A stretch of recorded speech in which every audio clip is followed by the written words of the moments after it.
100 सालों से सिंधु लिपि की सभ्यता को डिकोड करने की कोशिश चली आ रही है। इसके तह तक पहुंचने के लिए हम चलते हैं 1798 में।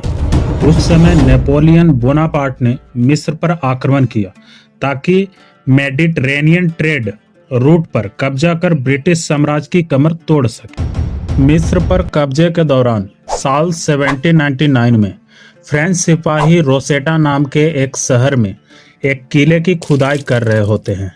रोसेटा नाम का यह शहर नील नदी के डेल्टा में पड़ता था और उस खुदाई के दौरान फ्रेंच सैनिकों को एक पत्थर मिला था। यह एक शिलालेख था जिस पर कुछ निशान बने थे।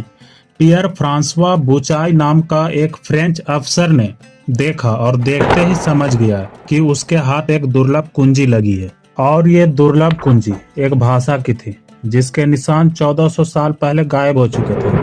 फ्रेंच सैनिकों को मिले पत्थर का नाम पड़ा रोसेटा स्टोन।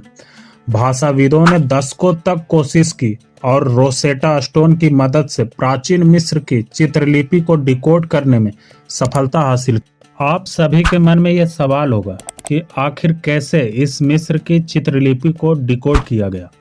इसे और भी विस्तार से समझने के लिए आगे चलकर हम वीडियो में बात करेंगे। देखा जाए तो सवाल यह भी उत्पन्न होता है कि हमारे सिंधु घाटी की लिपि को कोई डिकोड क्यों नहीं कर पा रहा है, और सवाल यह भी है सिंधु घाटी सभ्यता को डिकोड कैसे किया जाए। और सवाल यह भी है सिंधु लिपि से जुड़ी ऐसी कौन सी खोज है जिस पर $10,000 का इनाम। ऐसे तो सिंधु घाटी की खुदाई में हमें कई सारे सवालों के जवाब मिले, जैसे ये लोग रहते कैसे थे, घर कैसे बनाते थे, इनके शहर का डिजाइन कैसा था, और तो और ये काम कैसे करते थे। लेकिन इसके बाद भी कई ऐसे सवाल थे जिनके जवाब हमें आज तक नहीं मिले हैं, जैसे कि इनकी भाषा कौन सी थी। कुछ समय के लिए हम ये सब छोड़ देते हैं और ये सोचते हैं कि हमारी सभ्यता का नाश होने वाला है, और हम सभी के मन में ये सवाल आता है कि हम हमारे आने वाली नस्ल को कैसे समझाएंगे कि इस सभ्यता से पहले भी एक सभ्यता हुआ करती थी और इस सभ्यता में इस तरह बोला जाता था और हमारी भाषा यह थी। इसे गहराई से सोचने पर हमें या हम सबको एक उपाय आएगा। बड़े बड़े शिलालेखों में हम अपनी भाषा को लिखेंगे और जमीन के अंदर गाड़ देंगे, या फिर टैंक बनाकर सुरक्षित रख देंगे जिससे धरती नष्ट होने के बाद भी ये बच जाए। पर इसकी क्या गारंटी है आने वाली सभ्यता हमारी इस सभ्यता को पढ़ पाएंगे, या यूं कहें आ को आ वो पढ़ पाएंगे या ए को ए पढ़ पाएंगे। यानी भाषा की ये मुसीबत जो भविष्य के साथ जुड़ी है वही इतिहास के साथ भी है। यूं तो सिंधु घाटी के खुदाई में हमें हजारों अभिलेख मिले हैं, लेकिन इसे कोई पढ़ दे ऐसा कोई नहीं। विश्व की 4 पुरातन सभ्यताओं में 3 की भाषाओं को डिकोड किया जा चुका है, मिस्र की चित्रलिपि, मेसोपोटामिया की और चीन की, लेकिन सिंधु लिपि अभी तक बिल्कुल भी नहीं। सिंधु घाटी सभ्यता में हमें क्या क्या मिला? कुछ मुहरे, कुछ बर्तन, कुछ धातुएं जिन पर बने थे कुछ निशान। हर मुहर पर नीचे की तरफ एक जानवर का चित्र बना था और ऊपर की तरफ कुछ निशान बने हुए थे। माना गया है कि ये निशान सिंधु घाटी में उपयोग होने वाली भाषा या लिपि के निशान है। इस लिपि के 400 से लेकर 700 तक निशानों की पहचान हो चुकी है। हालांकि इसके ठीक संख्या क्या है इसकी जानकारी अभी पूरी नहीं है। शायद और भी हो सकते हैं या फिर नहीं भी। इनके कई मुहरों पर चिन्हों को बाईं तरफ चिपका कर लिखा गया है, ठीक वैसा ही जैसा जगह कम होने पर हम लोग दाईं तरफ लटका कर लिखते हैं।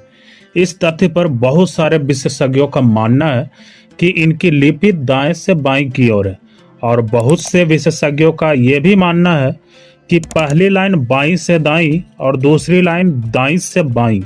सिंधु घाटी की खुदाई में मिले हर लेख में औसतन 5 चिन्ह बने हुए हैं और सबसे लंबे टेक्स्ट में 17 यूनिक चिन्ह है, चूंकि सिंधु घाटी की मुहरे पारस की खाड़ी से लेकर मेसोपोटामिया की खुदाई तक मिली। इसलिए यह भी कहा जा सकता है कि दोनों सभ्यताओं के बीच विचारों और वस्तुओं का आदान प्रदान होता था। 100 साल पहले से जब सिंधु घाटी का पता चला तब से लेकर अब तक इस लिपि का अर्थ जानने की कई कोशिश हो चुकी है। शुरुआत में यह थ्योरी दी गई थी कि ये लिपि मेसोपोटामिया की लिपि से विकसित हुई, लेकिन इस थ्योरी को जल्द ही नकार दिया गया, क्योंकि मेसोपोटामिया लिपि को डिकोड करने के बाद हमें इसका अर्थ पता चला, जिससे जाहिर हुआ कि सिंधु लिपि और मेसोपोटामिया लिपि में कोई समानता नहीं है। यानी इतना तय है कि सिंधु लिपि का विकास स्वतंत्र रूप से हुआ। स्टीव फार्मर जैसे इतिहासकार ये दावा करते हैं कि सिंधु लिपि असल में कोई भाषा ही नहीं है। इस दावे के पक्ष में ये तर्क दिया जाता है कि अगर ये भाषा होती तो हमें लंबे टेक्स्ट मिलते, जैसे मिस्र या मेसोपोटामिया में मिले। उनका मानना है कि सिंधु लिपि के सबसे लंबे टेक्स्ट में सिर्फ 34 चिन्ह हैं। साल 2004 से एक इनाम भी रखा गया था, जिसके अनुसार कोई व्यक्ति अगर 50 से ज्यादा चिन्हों वाले टेक्स्ट की खोज करता है तो उसे $10,000 इनाम दिया जाएगा। बाकी सभ्यताओं की लिपियों को कैसे सुलझाया गया? मेसोपोटामिया से लेकर मिस्र और माया सभ्यता की कई लिपियों को अभी तक डिकोड किया गया है। इसके लिए 3 तरीके का इस्तेमाल होता है। पहला, किसी लिपि के पैटर्न को स्टडी कर ये जानने की कोशिश की जाती है कि लिपि का तरीका क्या है। क्या ये अक्षरों वाली लिपि है, जैसे देवनागरिक, या फिर लोगोग्राफिक, यानी ऐसी लिपि जिसमें हर अक्षर का अलग अलग मतलब होता है। इसके बाद अलग अलग चिन्हों को स्टडी कर देखा जाता है कि कौन सा चिन्ह कितनी बार आया है, वाक्य की शुरुआत में ज्यादा आया है या अंत में। इसके अलावा अगर कुछ चिन्ह बार बार साथ दिखाई देते हैं तो इससे पता चलता है कि उनका विशेष अर्थ है।